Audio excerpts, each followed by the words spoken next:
everybody, welcome back to the channel. Today we're continuing the Crypt series review, and today we're going to jump in and look at the second Crypt released by Department 56, and this was done in 2014. So we're going to take a look at that. I'm releasing the video a couple of days early because I'm going to be out of town with my job over the next few days, and I didn't want to be late with a video. I'd rather it be to you early than late, so you're in for a treat. You're going to get to see the 2014 a couple of days early. So with that, let's jump right in and take a look at this Crypt. Okay, so here is the 2014 Crypt. Let me zoom in on the box so you can kind of see what that looks like. Obviously, again, these are produced for 1 year and 1 year only. It's a 1 year run, so you either get them when they come out or you have to rely on the secondary market, which these are now going for an absolute fortune. So let's take a closer look at the Crypt. And again, the date, I love the date. So above the top of the door, you see the date here, 2014. Again, this is an old school Department 56 piece. The paint job is just amazing. The detail is wonderfully done. And so you can see this one here. As I zoom in with the details, it's got two gargoyles kind of guarding the front door. There's a sort of a metal spider web kind of embossed, I guess, or whatever you call that there on the door.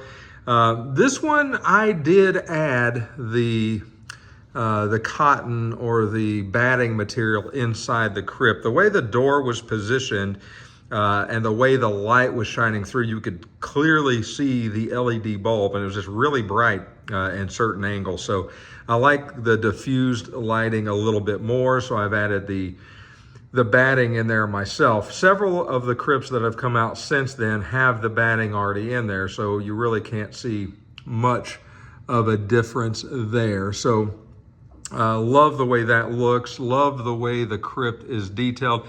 It looks like a couple of urns sitting on the top of the post there, these little outcroppings, and then you can see that the Crypt has got the vines painted on the front with the spider web on top, and then another pretty cool looking gargoyle on top of the Crypt.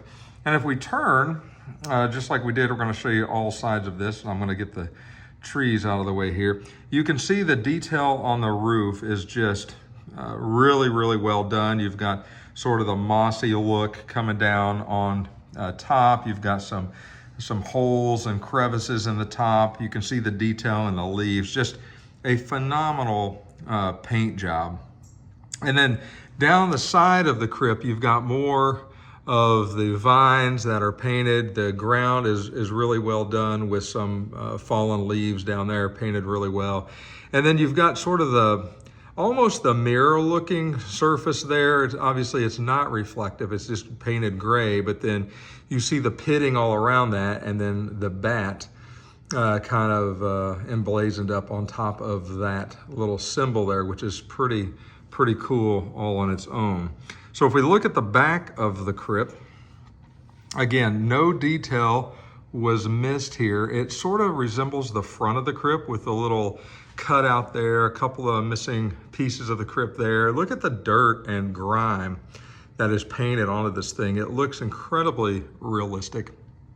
I like the moss effect on the top, and then obviously the cord comes out here and more grass details at the bottom. So overall, a really, really well done piece. Let me get this tree out of the way there so you can see this. And then if we come around to this side, you've got, and see if you can see right at the right angle, at least I'm seeing at the right angle, you can see that LED in there, and it's just really, really bright. Maybe yeah, there you go. That's what I'm talking about. So you could see that coming through the door, and I didn't really like that look, and that's why I put that batting into that. It's incredibly bright. It looks really cool at night. Obviously, it gives off a very cool glow, especially in the roof. I don't know if you can kind of see how bright that is. Even in the daylight, it's really, really well done. And then you can see the detail here with another metal spider web kind of on the side of this Crypt. You've got, I think it's metal. This one may just be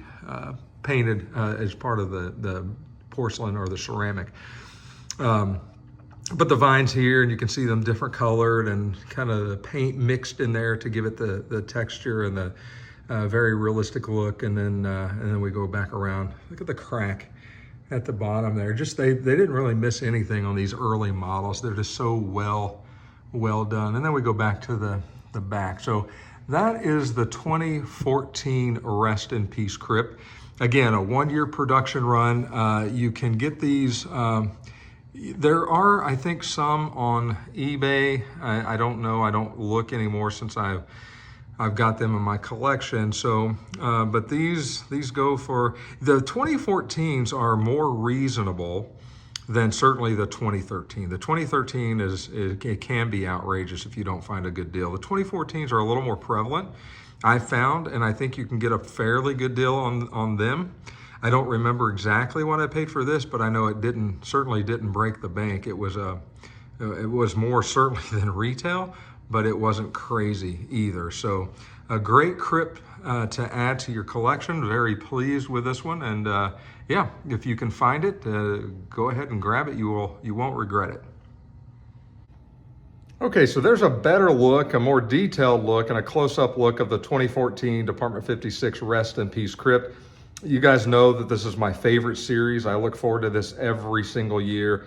If you're going to collect a series that you know is going to continue to run, this is a great one to jump in on and start collecting them. They're obviously, this year's Crypt has gone up in price. I did the review on it, but honestly, I don't remember. I think it's $120. So they have gone up in price, but you know, that's a fraction of what you'll pay for some of the other pieces that are released this year. They're very cool looking, they're very neat looking, and they're small, so you can have a whole cemetery setup of nothing but crypts if that's what you want to do, or they will go in any vignette or go into any village inside of a small little graveyard, however you want to do it. Your only limitation is your imagination. Great pieces to collect, my absolute favorite every year. So hopefully you've enjoyed the 2014. Next week, we will take a look at the 2015. And I believe, I'll have to go back and look, but I believe 2015 is where they started putting accessory pieces or coordinating pieces inside the box. For a few years they did that, and those go for some money too. Especially, I think the 2016 is the most sought after in today's market, at least the ones that I can find on eBay. So anyway, we'll review them all. Next week, we'll look at the 2015. As always, if you've liked the video, click the like button. And if you haven't subscribed to the channel, please go ahead and consider doing so. The channel's growing. I appreciate every single subscriber. Certainly helps out the channel. It helps me out. And it gives me the motivation to keep doing these for you guys. So likewise, if you have any comments or questions, please leave those below and I'll try my best to answer them. And until then, we'll see you next week. Take care of yourselves and we'll talk to you again real soon.